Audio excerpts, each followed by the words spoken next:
as I violently consume this slice of eggnog cheesecake and sip my glass of ice water in this dreadful Barnes & Noble cafe, I will endeavor to inform you of the corruption that inhabits my great criminal brain. My name is Randy Frisk, and I can assure you, sir or madame, I am a screwed-up individual. My senses torment me with dark thoughts of which I do not act upon, but continue to be haunted by. I am unaware as to what is wrong with me, but the symptoms of this mysterious disorder are all too familiar. It started when I was a little guy, unaware of the demons that prowl the earth, preying upon every human that has ever planted the ripping imprint of a boot on the pages of history, since the very beginning, when Eve took a bite of that sour, red forbidden fruit. My mind is a dark place. When I was 7 years of age, my parents took me to a magic show in New York.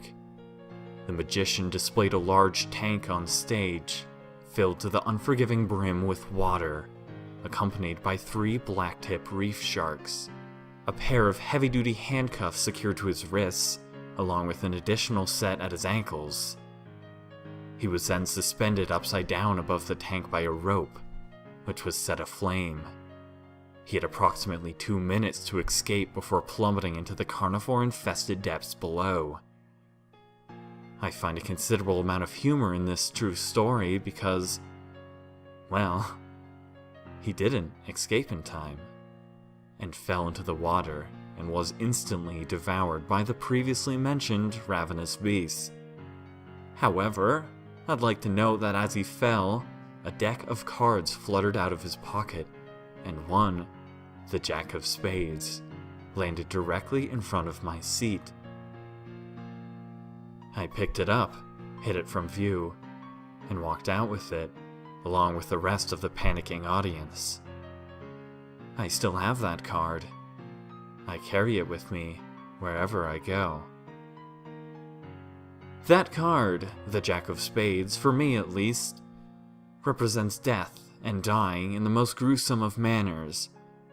I've often wondered how long it would take for me to sever my head with just that flimsy, colorfully printed playing card. It would indeed be a long and painful process. But I am not much for guns. I'm more of a knife sort of satanic individual. I like cutting things up, it's that simple. Cutting things up into little pieces, where it's a dead goldfish or a piece of bread. I enjoy savoring those dark moments in my screwed up life. Tonight, I'm going to kill myself. Suicide, yes, but not a wimpy sort of demise. A painful, agonizing endeavor indeed. I will sever my head with the playing card, my good friend, the Jack of Spades. As I began to build and construct my homemade French-style guillotine from scrap and wood in my garage, I made sure to properly honor the blade by giving it a taste of my blood. It took me a good 5 minutes to draw the first blood from my hand by rubbing the card against my bare, naked flesh. Paper cuts hurt like hell, but I was in for more pain, and I looked forward to the ultimate decapitation, only hours into my future. After the guillotine frame was created, I attached a rope to the Jack of Spades, the playing card, of course, with which I would cut off my head.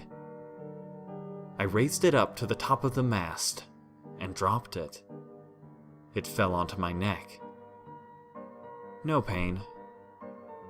Surely, after another few hundred attempts, I would have a nice, small slit on the back of my neck. Hours passed, and I was starting to feel pain. Time and time again, the flimsy paper blade would fall, and I enjoyed the pain. It was some sort of sick, twisted, yet childishly simple ritual to commit suicide. It was amazing.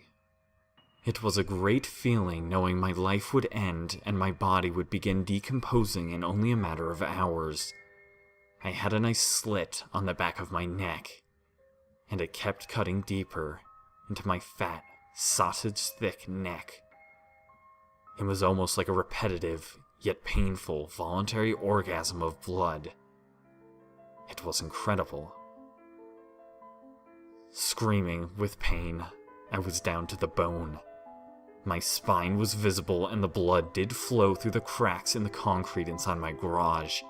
Mice and rats gathered to bathe themselves in my delightfully red body fluids. Finally, the blade was raised. I prayed to God it would be the last time. The card dropped. The force of the impact touched my spine in just the right spot, and I was paralyzed from the neck down. As I laid there, still living yet unable to speak or cry out, I waited for hours until the police finally arrived. One officer cleaned up the blood and said nothing. Another officer dragged me out of my homemade guillotine and said nothing.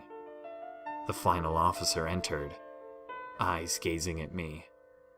None of them said a word, until their eyes turned black with hate and Satan dragged me to hell, my fingernails scratching the blood-soaked walls of my garage.